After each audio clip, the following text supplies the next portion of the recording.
Да, продолжуваме со емисијата, како што беше најавено, следува делот посветен на 27 април, 3 години од крвавиот четврток. Тука вечерва во студиото го имаме Павле Богоевски, поранешен пратеник и директен учесник во настаните. Добро вечер. Добро вечер, Богоевски, не би кажал баш пријатен учесник од сликите кога ги гледавме тогаш, едни драматични слики со вас. Но од сега поминаа 3 години од крвавиот четврток, извршителите во затвор, нарачателот на слобода. Можеме ли отприлика да извадиме еден таков краток заклучок?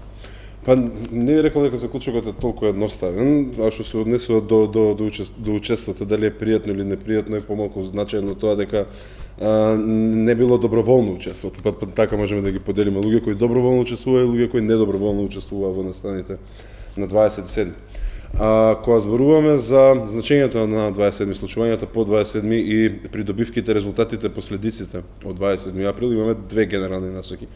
Едната е таа правната димензија, односно димензијата на правната разрешеница и постапките кои што се случуваат од судот, а сосема друга работа се вкупните политички промени и вкупните општествени промени кои што се случија на и во нашата држава од тој ден наваму, односно кои што се резултат на работењето во една поинаква демократска атмосфера. За правните аспекти сигурен сум дека едно од нив е амнестијата. Да, едно од нив е амнестијата и ќе стигнеме и до таа тема. Можеме и да почнеме со тоа ако сакате. Значи амнестијата е многу тесно врзана со правната разрешница од 27 април. И факт е дека како одлука со која што се намалува ефективноста на правдата. Се намалува ефективноста на прогонот на сторителите и учесниците во 27 април. И ако ја гледаме од тој аспект, да, представува своевиден удар на правдата која станува збор за разрешување на настаните, добивање на осуда за виновните сторители на 27 април. Ама исто така не можеме да не земеме во предвид кои се придобивките од политичкиот договор кој резултираше со законот за амнестија за учесниците во 27 април, меѓу кои што најважна е цврстата, силно изразена и не двосмислена волја на законодавниот дом одлучно и категорично продолжи да гази по евроинтеграцијскиот пат. Видете, одлуката за амнестија е една од потешките, понепријатни одлуки кои што сум морал да ги донесам додека бе во собранието. Се кајате ли сега гледате оваа дистанца? Не, тешко ми е, криво ми е, ама не се кајам и најискрено колку и тоа да не им се допаѓа на слушателите, повторно би го направил истото.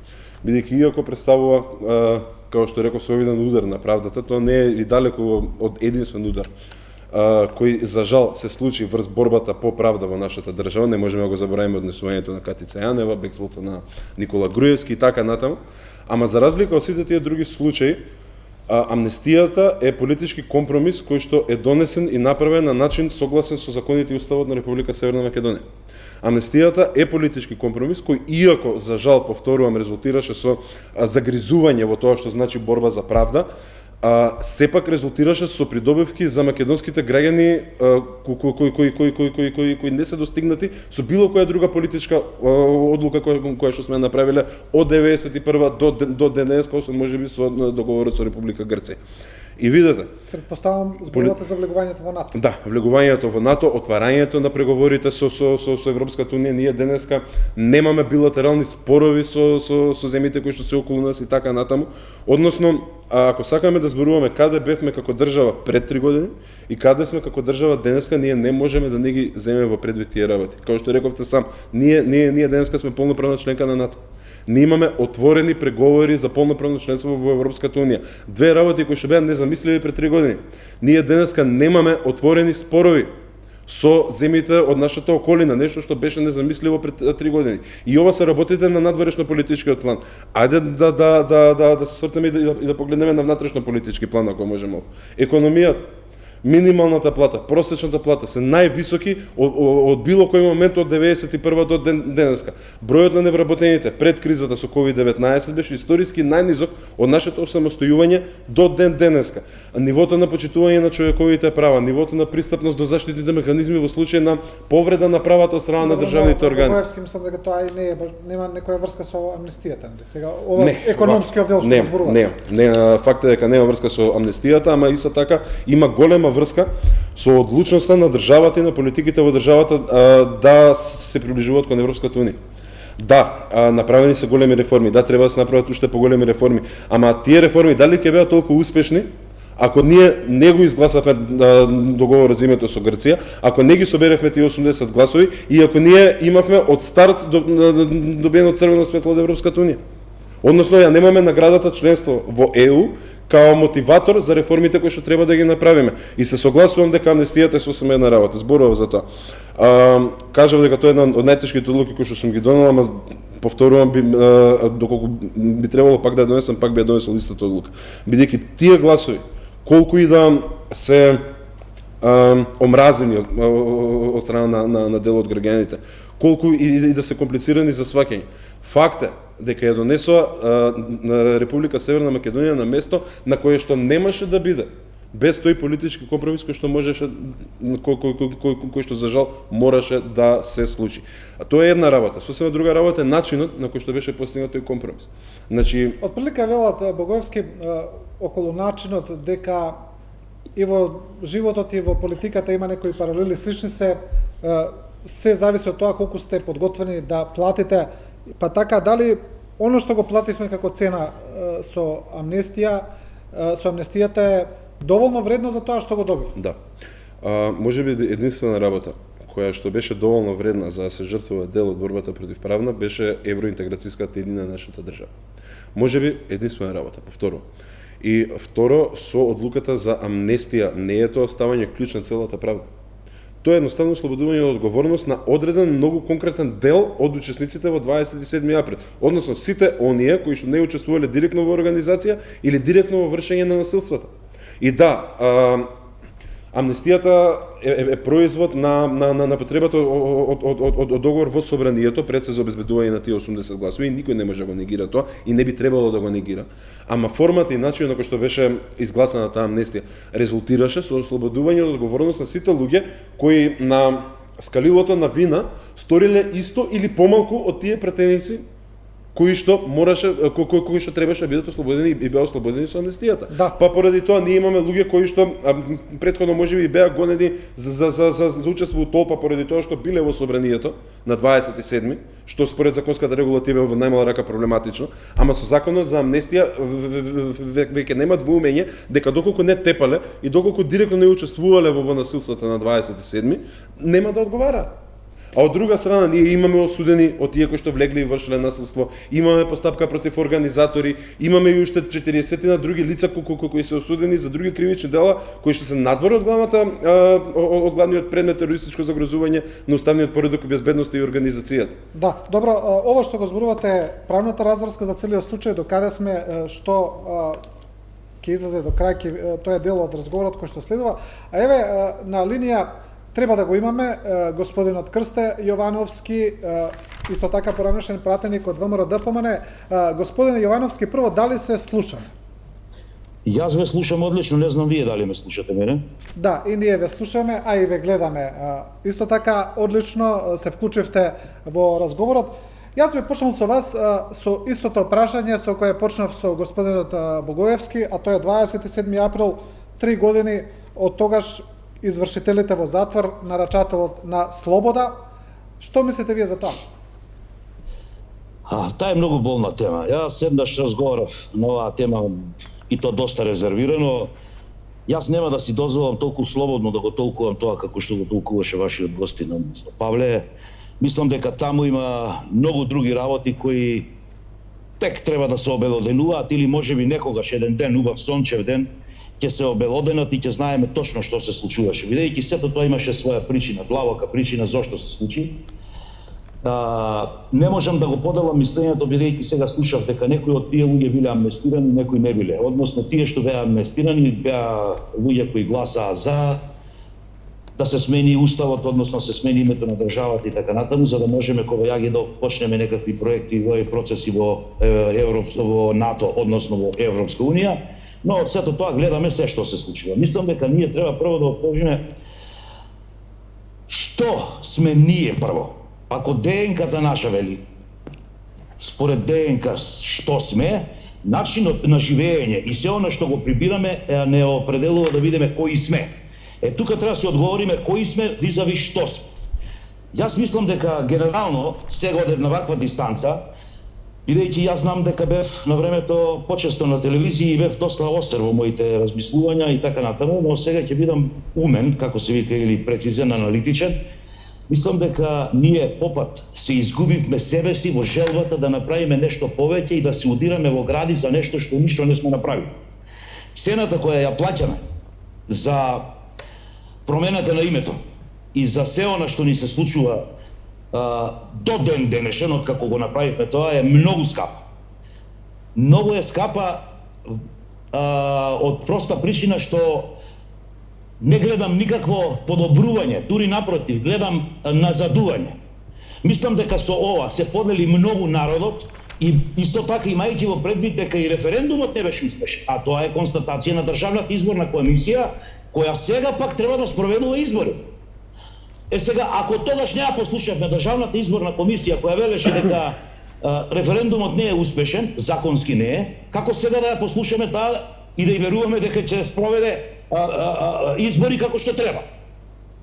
Од прилика така би било ова моje сега првично јавување. Добро, од прилика Богоевски, еве ги размислувањата на Јовановски, тој вели дека цената што сме ја платиле е превисока. Воопшто не се согласувам, само би сакал и една-две други работи да вратам тоа што беше изјаснато, би сакал на вас да ви коментирам нешто. Извршителите во затвор, нарачателот на слобода. Со цела почет не би се согласил целосно со таа констатација, бидејќи иако извршителите се во затвор, немојте забравите дека имаме постапка против нарачателите. Да, Никола Груевски и Бошковски се во бегство, но четворица други се соочуваат со обвиненија за организирање на настаните за 27 април. Дали ќе се дозна или нема да се дозна, јас и тука имам различно мислење од господинот Јовановски. Не сакам да влегувам толку многу во длабочини за нашата ДНК, кои сме се изгубиле, кои други вистини и така натаму. Мене што ме интересира е кривично правната вистина. Ја ќе бидам задоволен тоа, ако може да се дознае, со текот на постапките да се утврди која е била точно улогата на секој од обвинетите во кривичната генеза на настаните кои што резултираа со 27 април, поготово луѓето што биле високи функционери во ВМРО ДПМН и во претходната влада на Никола Груевски. Тоа е тоа што ме интересира и јас со тоа ќе бидам задоволен и ќе сметам дека се утврдила вистината. Тоа е едната работа. Што се однесува до самата цена?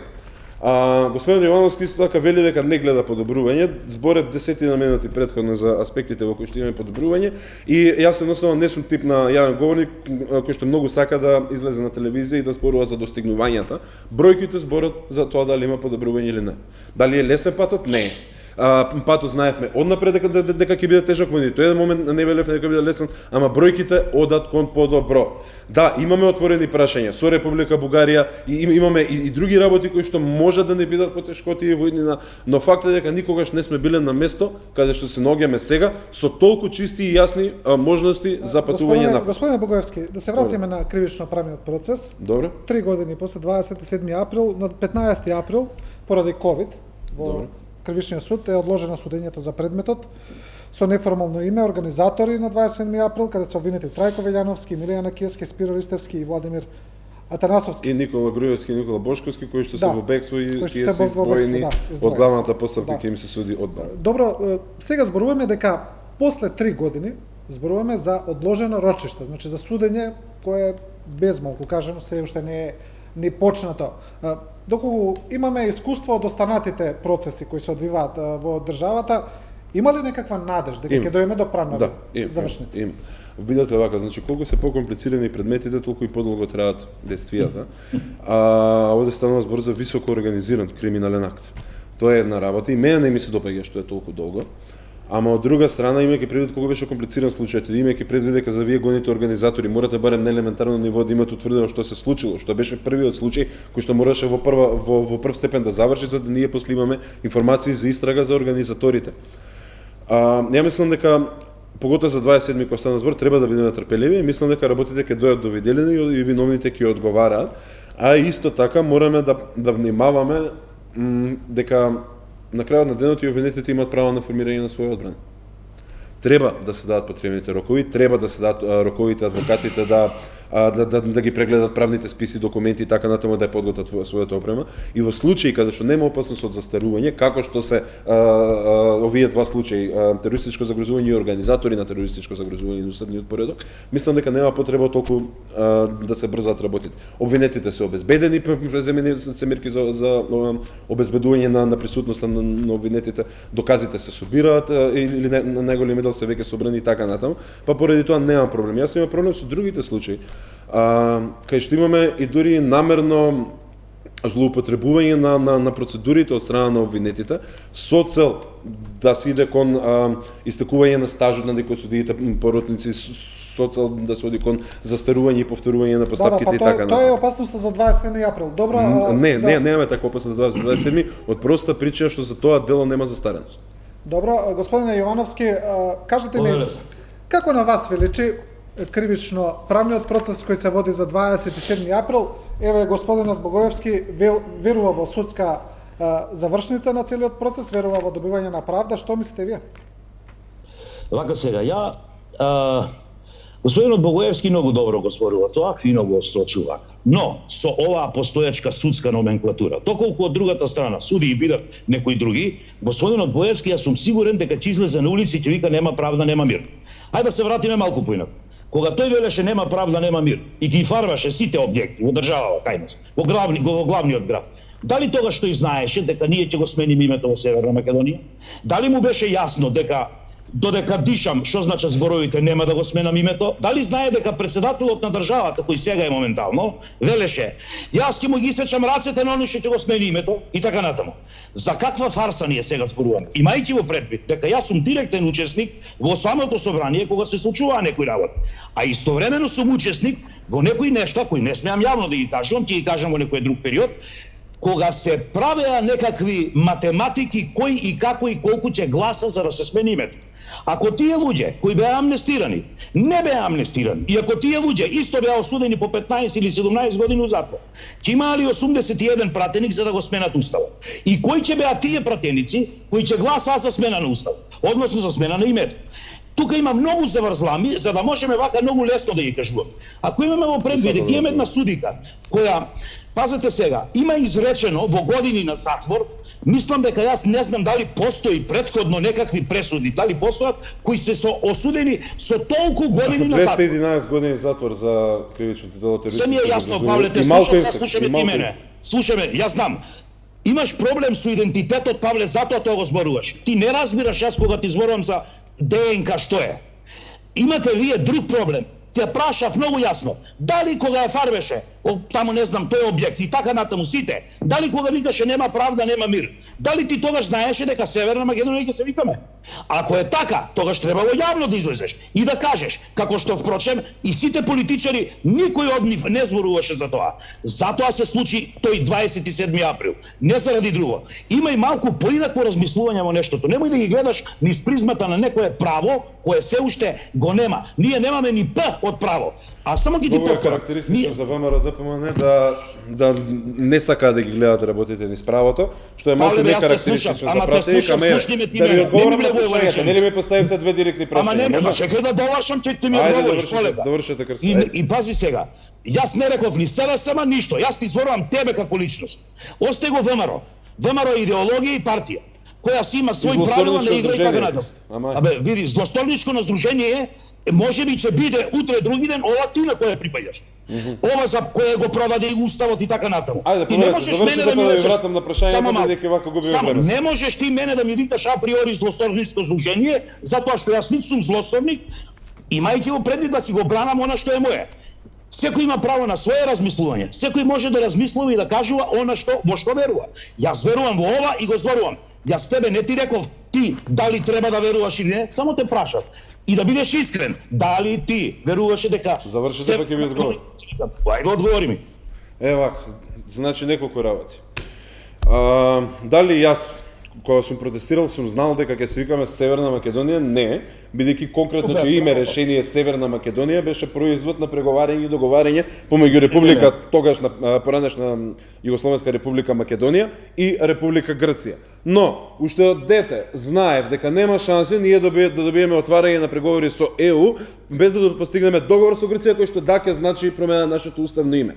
Било кој што мислел дека ние ќе можеме да го задржиме нашето уставно име и да ги отвориме вратите кон евроинтеграцијата се лажел или едноставно не ги познава доволно меѓународните односи. Тоа е одговорот на прашањето. Тоа е едната работа. Втората работа која што рековте. Сте биле директен учесник, не можете да зборите. Зборувајте бе, Крсто. Зборувајте, ајде да видиме. Поставивте прашање дали ќе имавме 80 претендика да гласаат доколку немаше закон за амнестија? Не. Сега го зборував тоа, 20 минути го зборував. Милион пати претходно сме збореле дека тие 80 гласови се добиени благодарение на политичкиот договор кој што резултираше со закон за амнестија. И нема лажење од тоа. Причината зошто, извинете да довршам сега јас. Извинете да довршам јас. Причината зошто мораше да биде постигнат таков закон е бидејќи немаше 8 луѓе во остатокот од претеничката група на ВМРО ДПМН кои што ќе се одважаа доволно да гласаат за еднината на нашата држава. Па мораше за истата еднина на нашата држава да се носи закон за амнестија. И дали знаете кој дел е најлицемерен, Крсто? Тоа што вие и сличните на вас со години наназад излегуваат и плукаат по тој закон, а сите како попчиња до еден гласавте за. Зошто бе, Крсто, гласаше за законот ако толку ти пречеше? Ако мислеше дека е предавство, ако мислеше дека е подкупување? Зошто? Како гласавте за закон за амнестија? Ајде, како ти, Крсто Јовановски, гласаше за закон за амнестија, кажи? Одговорете, ве молам. И како можете, после гласање за, после стискање на зеленото копче, да имате лице, да излегувате и да зборувате дека тоа што и вие сте го направиле биле предавство? Па дајте ви се молам. Доста со тој популизам. Доста со тој популизам. Чекај, Павле, врати се Наредна назад. работа. Ајде да се вратиме, извадивте многу поенти, извадивте. Да расчистиме што е тоа 27 април. 27 април е терористичко дело кое што резултираше со обидно убиство на еден пратеник и загрозување на животот и сигурноста на десетици други. Нема вртење околу тоа. И се додека ние, како држава, не расчистиме дали тие што се жртви и целиот правен систем и целата меѓународна јавност е управо за што било 27 април, или вие и сличите на вас кои што се уште ги воспевате и се уште немате расчистено со 27 април, ние како држава нема да можеме да го надминеме тој ден. Се уште, додека јас имам своји сограѓани кои што мислеле дека во право биле тие што сакале да ме убијат во собранието на 27 април само поради тоа што сум си ја вршил својата претеничка должност, ние нема да можеме да го преболиме тој датум. Ние нема да можеме да ставиме мост на огромната поларизација која што постои поради тој датум. И поларизацијата и поделбата помеѓу народот што ја велите не постои поради 27 април и поради тоа што некои си невини биле жртви на политички прогон или поради лоши суди што дале многу затвор. 211 години затвори му тоа дело и знаете што, малку е. Требаше и поише да биде. 211 години и малку се. А кои суди ги барате? Панчевски го барате? Кои суди ги барате? Ги барате судиите тефтерот на Горде кој што става предмети у фиока? Јас те прашам друго. Само малку. Да, само да интервенирам малку бидејќи господин Јовановски не е во студиото да му даеме можност. Да, повелете. Само да те вратам назад. Те прашав многу стриктно. Дали доколку судии беа други на овој истиот процес, ти ќе беше мирен? Дали ти пак немаше да вика нема правда, нема мир? Тоа те прашувам. Треба да одговориш честно и искрено. Немој да ми вртиш како киша око Крагуевца што би рекол некој. Одговори пред народот и пред јавноста она што те прашувам. Тоа е важното да се одговори. Тоа е важно да се каже. А она што јас имам да го соопштам е нешто сосема друго, Павле. Еднаш бевме во една емисија јас и ти во паркот таму и ти реков и о свој разговаравме. Има некои нешта кои треба да останат закопани длабоко, како вели Јацо Шопов, а тишината сама ти ги рече. Кога ќе дојде ред и кога ќе дојде време. Уште еднаш ќе те прашам, ако немало амнестија, а сум гласал ја сигурно против, не е важно. И ако не биле тие 8 пратеници, односно половината од нив со казна, со закана на затвор и заради ред други работи, и ако тие не гласаа, тогаш како ќе го сменев името и за каква држава зборувате вие? Ви одговорив и ќе ви одговорам пак. Ви одговорив и ќе ви доказувам. Ќе го завршам. И немој уште еднаш те молам, вие, не сум ја болен од лепра, не сум ја болен од колера, немам јас ковид. Јас сум човек од крв и месо. И дозволи да имам различно мислење од твоето. А дали е исправно или не, тоа ќе одговори историјата. Ама не можеш ти мене сега во овој момент да ме девалвираш и да зборуваш за моето мислење како е. Дали јас ниеднаш тебе не те нападнав. Само ти поставам прашања. Ти си размислуваш така како размислуваш и ти имаш таков проблем. Јас немам таков. Имам друг. Слободата на мислење, господин Јовановски, во секое демократско општество доаѓа с обврска за сносување на последиците на тоа што го мислите, поготово тоа што јавно го мислите. Пардон, слободата на мислење е неприкосновена, ама слободата на изразување на вашето мислење и тоа како доаѓа со последица одговорност за тоа што сте го кажале и како го кажале. Во истиот момент кога вие говорите флоскули со кои што се подгрева националната омраза која што постои во нашата држава, со која што се правдаат насилнички дела врз пратеници и тоа како има право да го осудам вашето мислење и да кажам дека е нелогично, незасновано на аргументи и најискрено кажам да извинете понижувачки за сите тие пратеници кои што беа подготвени животите да ги стават тогаш, а верувајте такви беа околностите. И уште една работа, не сте гласале против законот за амнестија, ве уверувам. Уште една работа, би сакал да завршам. Цело време зборувате дека имате некои информации со кои што вие како пратеник, понадеше пратеник на ВМРО ДПМН, имате подетален приказ кон големата слика зад работите и кога ќе дошло ред, кога ќе дошло време ќе се расправа. Ајде да ги расправаме. Кажете кои се целата јавност да пресуди дали навистина знаете некои работи или ова уште една гола демагогија која што вие и сличите на вас од ВМРО, а тоа го велам не поради тоа што така сакам, туку бидејќи исти talking points и исти поинти за говорење имате сите. И истите работи што ви се кажани од централна партија ги зборувате секогаш кога ги скочите на телевизија. Го девалвирате 27-ми, ја намалувате вината на сторителите, се перете со закон за амнестија кој што и вие сите до еден го гласавте и ги понижувате сите правни последици кои што следа по 27-ми. И тоа мора да се престане. Тие луѓе мора да одговарат и ќе одговарат. И вие како политичка партија или треба да прифатите правната реалност од 27-ми или немојте воопшто да доаѓате на телевизија да зборите на таа тема, господин Јовановски. Понижувачки за македонската демократија, болно е за тие кои што учествувавме и најискрено смешно е за цела јавност. Во што учествуваше, Павле? Тие луѓе што влегоа, зошто мене не ме тепа? Бидејќи вашата партија ги прати, господин Јовановски. Не. Бидејќи вашата партија ги прати и му возможи. Ајде сега да правиме ова. Прво, јас сум горд ако луѓето ги делиме на тие што јадеа ќотек од барабите кои што влегоа на 27-ми и тие што не јадеа ќотек, јас сум горд што бев помеѓу тие што јадеа ќотек. И не фала, не би сакал да бидам во вашата група на ненападнати луѓе. Која е причината мене да не остават тебе да те тепаат?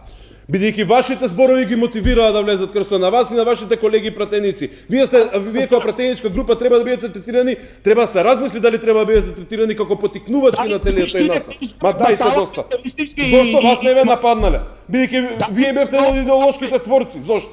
Еве, поради начинот на кој што зборуват. Стварно. Павле, сега имаме COVID-19. Има еден куп луѓе кои веруваат во тој ковид, има исто така многу стручњаци од светски калибар Нема стручњаци од светски калибар кои што веруваат дека ова е политички прогон. И доста. Што ти зборам? Има различно толкување за ковид. Само во вашите глави, во вашата партија постои тоа мислење. И доста 3 години подоцна уште не можеме да надминеме како држава. 3 години подоцна. Срамота е ова. Вашиот бестрашен водач Кукавички избегу Будимпешта, ги остави другите да лежат децении во затвор. Срамота е ова што го правите и како партија и вие како човек. Може ли јас да... Дали он можел сам да избега? Кажи ми јавно. Тоа е втора работа, ќе стигнеме до таа тема. Може ли господин Јовановски, за тоа сакам да бидејќи очигледно е дека од господинот Богоевски имаме јасна карактеристика за тоа што е 27 април. Може ли да ни кажете вашата верзија, бидејќи вие само наговестивте дека ќе се открие еден ден, дека ќе видиме дека не е баш така. Можете ли да ни кажете вашата верзија што се случи на 27 април? Тоа во некоја сериозна емисија и со сериозни луѓе, не вака са со Павле цело време гледате како зборуваш. Не можеме ние така тоа да го кажуваме као на пазар. Има тука многу други работи во кои јас сум бил директно инволвиран. Тоа се некои нешта кои се задираат со мојот авторитет, со моето постоење, со моето екзистирање во оваа ајде држава да ја речеме. Оти веќе не знам и дали сме држава. После многу работи што се случија од како влеговме во НАТО да речеме, односно од како го сменивме името. Добро, јас не барам од вас детали очигледно кои не сакате да ги кажете, но барам генерална дефиниција што вие велите дека се случило на 27 април. Значи, дали тоа било терористичко загрозување на уставниот поредок или не? Не, тоа е измислено. Измислено е, ви кажа веднаш, зошто? Затоа што дел од тие луѓе кои беа терористи беа амнестирани и гласаа за промена на уставот. Тоа значи дека тие во истиот момент кога беа амнестирани престанаа да бидат терористи. Тоа е едно, второ. На еднаш зборував, на ова 2 милиона луѓе во Македонија, толку многу голем број терористи, знаете вие што е? Колку? Тоа е огромна бројка на терористи. Значи нонсенс, глупост. И не може мојот доволен ум да верува во тако нешто. Смислено сценарио, да, но од кого? Ќе видиме. Има време. Ако може само да ратам. Ќе ве оставам Богоевски да одговорите. Интересна ми е уште една работа, господин Јовановски, го спомнавте НАТО. Доколку сега се вратиме назад, ретроактивно, мислите ли дека е подобро да не влезехме во НАТО воопшто, како што влеговме? Дали мислите дека во овој момент ќе беше подобро Северна Македонија да не е во НАТО? Значи, директно... Господине Ризвановиќ, ако ти ми дојдеш мене на гости, и ако јас тебе те условам пред да влезеш во мојот дом со многу услови, кои задираат во тебе како човек, како личност, како карактер, како индивидуа, како што сакаш, ти ќе ми дојдеш и нагости мене. Добро, ми одговарате со прашање, јас барам од вас одговор, што дали... Кога тебе ќе те разголат, кога ќе те опустошат, кога ќе те направат никој и ништо. Што имам јас од НАТО сега? Кажете ми што? Ние само територија веќе станав. За експеримент. Кај сме ние како луѓе? Јас не зборувам само за не знам за ВМРО или не знам за... Општо зборувам. Што сме ние сега? Постоиме ли? Не има ли? Да. Што правиме ние? Добро, не знам, јас така размислувам. Добро, во ред, тоа се ваши проценки, во ред, но еве повторно ќе ве прашам директен одговор. Значи, подобро е сега да не бевме во НАТО, само тоа ми е прашањето. Патиме Да или веќе не? што. Јас ви кажав дека на НАТО да, но не по секоја цена, бе луѓе. Значи, Цената што ја платиме е многу голема. И што имаме од тоа, са кажи ми? Ајде одговорете ми, што имаме? Значи, Имаме, како се вика, 17.000 фабрики. Имаме бизнис, се продаде селката, се продаваат доматите. Кажете ми што имаме? Значи, подобро ќе беше да не сме сега во НАТО, така? Ја прашувам тебе што имаме како придобивка. Оти влогот или цената што ја платиме беше огромна. Кажете ми што имаме за возврат. Не може да се расправа за Добро. придобивки од големи чекори како што се и НАТО со припадници на политичка доктрина кои што не го сваќаат концептот. Добро, Него господин сваќам. Јовановски, окей. Сакавте уште нешто да кажете, во ред? Да не биде Не. Да, добро. Богоевски повели. Вака, не може да се расправа за придобивки на НАТО и ЕУ со човек и со луѓе кои што застапуваат и партија кои што застапува политичка доктрина која што не го сваќа концептот. Значи, залудно сега во ситуација на вонредна состојба која резултатија на битка против ковид, во ситуација на 3 годишнина од 27 ние да се враќаме години наназад и да зборуваме за придобивките на НАТО. Ако немало придобивки од зачленување во ЕУ во НАТО, ниту еднаш собранието на Република Македонија, тогаш сега веќе Северна Македонија, немало тоа да го постави како стратешка цел. И извинете вака, во 2020 дојдете вие и да расправате кои ни се придобивките од зачленување во ЕУ во НАТО, стварно не е понижувачка за сите генерации политичари пред вас. И пред политичарите од вашата партија. Кога станува збор за амнестирани стотици терористи, илјадници терористи, тоа што сакате вие лажно да го нафрлите, не е така крст. Значи, за тероризам се тие кои што се во постапката терористичко загрозување на уставниот поредок и безбедноста. Првично обвинети 33 лица, осудени 14 на казна затвор и 1 на незатворска казна. Плюс 6 луѓе кои што се судат за организирање на тоа. Четворица присутни, двајца во бегство, помеѓу кои и председавачиот поранешен и се уште почесен храбар председател Никола Груевски. Значи не е тоа некој си масовен политички прогон, означување на терористи без да се мери, без да се сече како што вие зборувате. Тоа се строги правни дефиниции каде што се гледа кој со своето однесување ги исполнил елементите на тие кривични дела крсто. И вие поготово како пратеник со такво елементарно непознавање на тоа што значи правна постапка, а што значи паушално оквалификување вака по телевизии од дома на Skype, на Facebook и на кој да е друг начин, значи не иде. Правно гледано, ние таму имаме насилна десна група луѓе кои што сакаат да спречат мирно примопредавање на власт, сакаат да спречат дел од нашиот правен систем. Тероризам е тоа, по секој кривично правен ученик, по секој криминолошки ученик, по секој криминалистички ученик. Тоа е исполнување на дефиницијата. И не можете вие сега, и луѓето што имаат слични теории на вас, да ги понижувате и луѓето, и институциите, и правосудството. И се зафатиле за судиите. Кои судии да ве прашам? Панчевски, кој што ги местеше предметите, кои суди од Тештерот на Горде, кои суди, дали ги протестирав ако тие се уште беа? Да. Панчевски уште ако делеше правда во оваа држава, дај тоа како ќе протестира. И доста вртите киша околу Каргоевца, кои ни се придобивките што сме добиле. Кажете, дали мислите дека Република Северна Македонија треба да биде член кон ДЕУ и НАТО? Ама имајте предвид, не може да биде доколку не беше направено името. Кажете, да, не. И ако вашиот став е слика за ставот на вашата партија, тогаш ајде да бидеме поискрени. Слушам парламентот и можам на прсти да избројам на една рака колку пати сте рекле Република Македонија. А сега устата ве се лепи со Северна Македонија. Вие сте првороден во Република Македонија. Тоа е едната лоша придобивка што имаме. Тоа е ваш проблем, не е мој. А дали е ова национализам, патриотизам или честност, тоа е веќе нешто друго. Со друг човек треба да се расправа, не со тебе. Ти очигледно имаш некои други перспективи во нештото. Не е само да се смени името, господине Павле. Треба да се смениме комплетно. Дали може да се вратиме на 27 ова зимето толку пати ви зажи. Не може да се овие празни флоскули више, доста. Ни нација е избришана, ни јазик е избришано, ништо не е сменето. Све е лага и конструкција што го зборите, бе, молам да се вратиме на темата денес. Павле, чекај малку. Бугарите слушнали што викаат? Што слушна со бугарите, што викаат? Ако сакате да го земеме за тема прашањето со Бугарија, ајде за тоа да збори. Сега, ти мене ми збори. Ова е вака, сега, ако може, за Бугарија сакате да зборите? Нема македонско јазик. Ајде, кажете, ако сакате да зборуваме, ама немајте да се караме. Малку. Слушаме малку. Имате јазик на некои си таму северни, не знам, од Северна Македонија и државјани на некои си. Во документот во Австрија пишува така наречен македонски. Не постојат документи на така и не смее да има. Сега јас тебе да те прашам. Го слушам председателот на телевизија вика, тоа било само еднострана квалификација. Европската унија е нешто друго. Европската унија поинаку. Ако и Европската унија ја прифати таа еднострана, а ја прифаќа веќе сум во Австрија го има објавено, тогаш кај сме ние? Што сме ние? Што си ти бе, Павле? Сега ќе ви кажам. Прво, завршите, може да вратам за Бугарија. Да не имате уште нешто да кажете, господин Крст. Не бе, што има да кажам толку. Добро, вака се. Како што реков на почеток, немаме ниту еден отворен конфликт со земјите од нашата околина. Се разбира, не значи дека заборавив на ставовите кои што Република Бугарија ги изјасни во последен момент, и тоа се отворени прашања. Но не можеме да заборавиме дека конфликтот, проблемот што го имавме е решен со подпишувањето на договорот.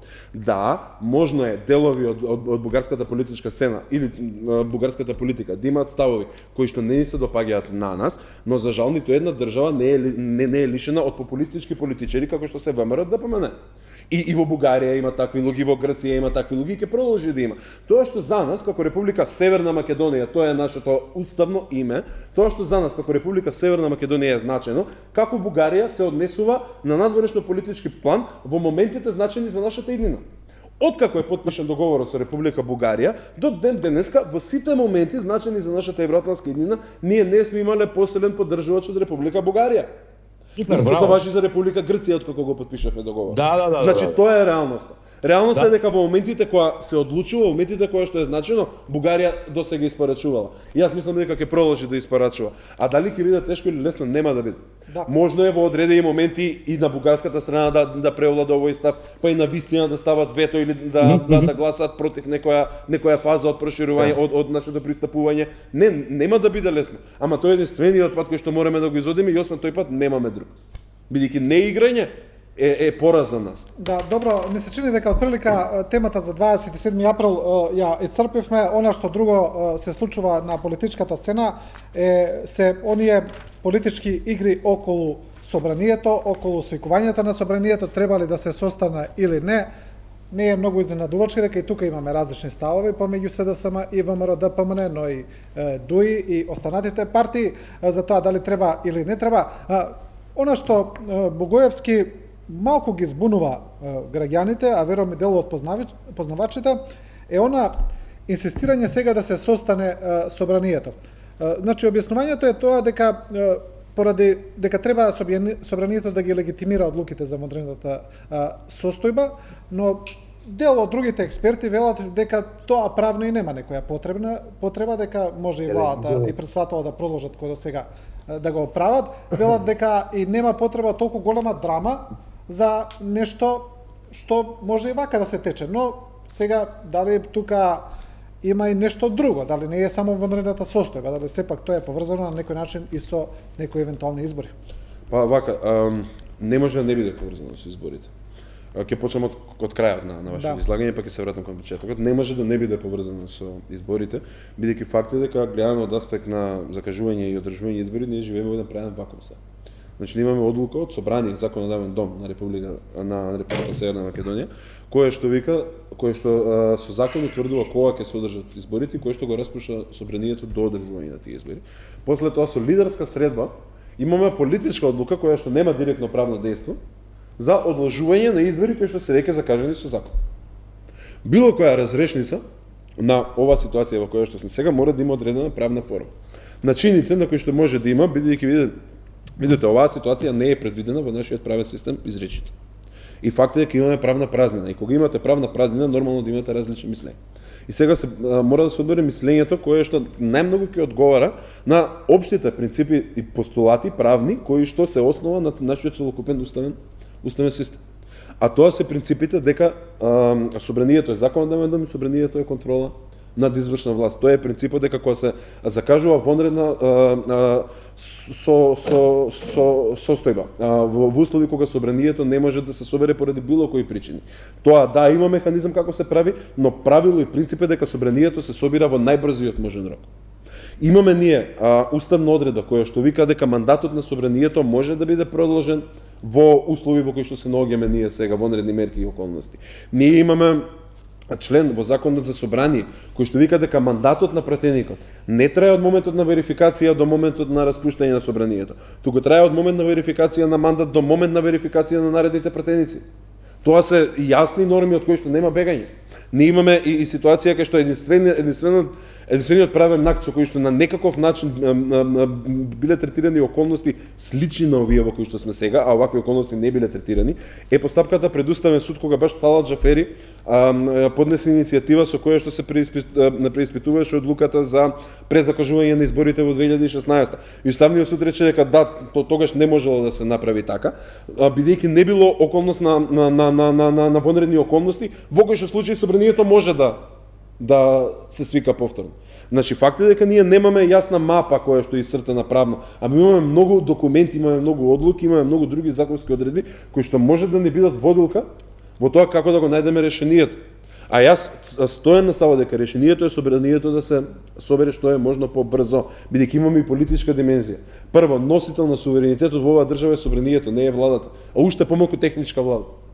Ние имаме де факто ситуација од месеци во кои што има потреба да се менуваат законите, а кој што тоа менување се прави исклучиво врз основа на уредби со законска сила, бидејќи нема собрание кое што може да се состане и да ја процени потребата од вонредна состојба, што мислам дека треба, да действува како контролор на уредбите кои што владата ги носи, да може да го контролира и да дава мислења за секојдневното работење на органите на државната управа, за справувањето со кризата и така натаму. Значи носителите на власт имаат одговорност. Не сме да се бега од таа одговорност. Поради тоа и ме изненадува однесувањето на председателот на собранието Талат Джафери, кој што е недостапен за новинарите, едноставно нема одговор по иницијативата на 35 пратеници. Како може да нема? Трет човек во државата. И бидејќи собранието има одлука за распуштање, има право да не крева телефон, нема право. Мора да се изјасни и мора да постапи согласно правилата и принципите кои што ги има, бидејќи таа негова креативна примена на деловникот понекогаш многу блиско се граничи со злоупотреба. А дали одделните партии како што е ВМРО, да помене ДУИ, СДСМ и другите партии, дали се способни да си ги соберат повторно пратениците, сосема друга работа. Да, добро. Ама имаат обврска пратениците да влезат во собранието и да го штитат интересот на граѓаните и во овие моменти, бидејќи ако се воспостави преседан да можете вие да распуштите собрание па да се прогласи вонредна состојба и неограничено да функционира таа влада, па следниот пат на ВМРО нема да им треба 27 април, ќе си прогласат вонредна состојба и ќе продолжат услови на распуштање собрание да не дават власт. Да. Господине Јовановски, зошто вие мислите дека е ова инсистирање на власта за итно свекување на собранието, има ли потреба? Па не знам, ние живееме во една, ви реков и преска, јас малку поинаку ќе кажам, ние живееме во една територија која е таква каква е, еден галиматијас од секаков вид, значи, така да и собранието е така. А видете сега, ако пратениците си дале само оставка и се распуштиле и така натаму, како може председателот на собранието кој е избран така како што е избран, да биде трет човек во државата и да присуствува на Советот само за безбедност, ако сме ние во оставка и тој е во оставка. Нема тука што да се расправа. И ако тој кажува дека ние сме во оставка и нема право да се свика собранието, тогаш е така. Ама тогаш ни тој не треба нигде да оди. Освен да подпишува таму некакви документи што треба да подпишува, тековни, или пак може да се најде некој заменик негов кој може да подпишува. Но сега, дали после техничката влада, која донесе многу одлуки, не знам, од набавки, од не знам што и така натаму, и сега ние требали да ги амнестираме нив, јас не знам. Но, ако еднаш може да се донесе вонредна состава по примерот како требаше да се донесе, сега нема потреба. Сега јас не знам дали сме ние стварно во вонредна состава или не сме. Што ние сега ќе правиме во собранието? Јас стварно не знам, зашто ќе дискутираме? Ова Павле мене ми го зборува во една нормална држава дека треба да се случуваат некакви нешта. Но пазете сега, пратениците во овој изминат период, поготово од како си дадовме оставки, толку се извикани на социјалните мрежи и сега дека кај ќе стигнеме, што секоја нивна одлука сега нема вредност. Секоја нивна одлука ќе биде протолкувана само како служба или да бидат во служба на нечи индивидуален интерес, на некаков интерес кој треба некоја одредена група на луѓе да го оствари. Така да, неретко се случувало и Павле знае дека во парламентот пратениците гласаат како председателот или како партијата или раководството ќе им каже, не по свое собствено убедување. И Павле тоа го има направено. Павле гласаше за председателот таму, за Талат Џафери да биде председател, а сега вика дека тој не бил вака или онака. Види Павле, или си конзистентен во политиката или не си. Или те бива, или те не те бива. Или можеш, или не можеш. Не може сега ние да си играме играчки. Излегуваме од парламентот, влегуваме у парламентот. Како што беше и претходно во 2016. Си дававме оставки, па влегувавме, тогаш можеше, сега не може и така натаму. Што ние, не знам која е целта. Не знам стварно која е целта на свикување на тоа собрание да влеземе павнатаму. Стварно не знам. Еве и платите ни ги намалија, се ни зедоа. Чекај, во чие име, кој, за кого, например, се зимаат парите? Се едно, за помош биле. Но јас не знам кај да тие пари, кој раководи со тие пари. Не се согласувате вие, господине Јовановски, со намалување на платите на пратениците поради корона кризата? Не само на пратениците, јас не се согласувам, нема проблем. Но како немам увид кој ги троши и кај ги троши. Ако ние имаме вработување во меѓувреме, ако ние имаме тендери за многу нешта, тогаш јас не знам која е логиката да ми се намали платав. Односно парите кои се намалени одат некаде за некаква помош. За каква помош? Имам ли ја увид во тоа? Треба ли тие се на крај краишта мои пари? Треба ли да имам увид кај одат тие пари? Да. Или добро, не треба? Добро, да, Богоевски. Јас мислам дека господин Јовановски треба да има увид во тоа кај одат парите и повелете, соберете го собранието, седнете во фотелите за кои што се уште ве плаќаат без разлика што е минималец и сработете си ја вашата работа како пратеник, односно направете го увидот во тоа кај се трошат, како се трошат. Друга работа што кажавте што е една од најштетните работи на нашиот демократски цивилизацијски развој како држава од 91 до денеска, тоа што рековте дека пратениците во најголема мера гласаат како што ќе биде кажано од партијата. За жал се согласувам дека се уште партиското влијание во одлучувањето на пратениците е премногу силно, ама исто така ќе ви кажам дека јас ниту еднаш не сум гласал на начин на кој што не сум верувал дека било исправно да се гласа. И сега имаме проблем. Ова се врзува и на барањето на Мицковски, барањето на Дуи, да не се собира собранието повторно, туку да има лидерска средба на која што ќе се решаваат прашањата. Доста ги понижувате и игнорирате нашите институции. Нашиот најголем проблем е што за сите горлеви прашања, наместо институциите како што е собранието на оваа држава, како што е владата на оваа држава, како што се контролните механизми, наместо тие институции да разговараат, ние имаме седнување на 4 луѓе на зелена маса за затворени врати, кои што решаваат за целокупната наша иднина. Ниту Христијан Мицковски, ниту ВМРО ДПМН, ниту Зоран Заев, ниту СДСМ не се гласови на македонците. Ниту Дуи, ниту било која друга албанска партија не се гласови на албанците, на сите албанци во оваа држава. Туку тие се председатели на одредени политички партии и толку имаат право да преговарат и разговараат. А одлуките за државата не се носат на затворени средби на зелени чаршави за затворени врати. Се носат јавно и транспарентно во институциите. Таква институција е Собранието на Република Северна Македонија. И тоа што не ми е јасно, како може ВМРО да помене да се жали на наводни противзаконски активности при набавка, при примена на одредени уредби со законска сила, при било што, а да не сака да седне во Собранието и да ги искористи своите законски механизми за проверување на тие наводи кои што постојано и од секоја пресконференција ги зборат, што за мене се само ефтини обиди за политичко профитерство во ситуација на криза. Да, добро. И ништо повеќе. Добро, имаме И уште една работа само би сакал да кажам, конзистентност. Или вака или онака нема менување. Не, господин Јовановски. Тоа што вие го велите како конзистентност е најштетната работа во политиката. Вие зборувате за држање на ист став без разлика на тоа дали се менуваат околностите и без разлика на тоа каква е реалноста. Тоа е тврдоглавост и тоа е арогантност и тоа води кон деструктивни политики. Вистински политичари своите одлуки ги темелат врз основа на постоечките аргументи. И за вистински политичари не е проблем ако во минатото врз основа на тогашните аргументи мислеле поинаку, па се појавиле нови работи и го менуваат својот став после тоа. И да, таквите промени имаат политичка цена, која што политичка цена се плаќа, но резултатот на промените во ставовите се поквалитетни политики, а не одржување на индивидуални политички кариери. И тука е разликата помеѓу вредносниот систем на двете доминантни политички структури и струи во оваа држава. Да. Вредносниот систем за кој ти зборуваш, Павле, не знам колку ти е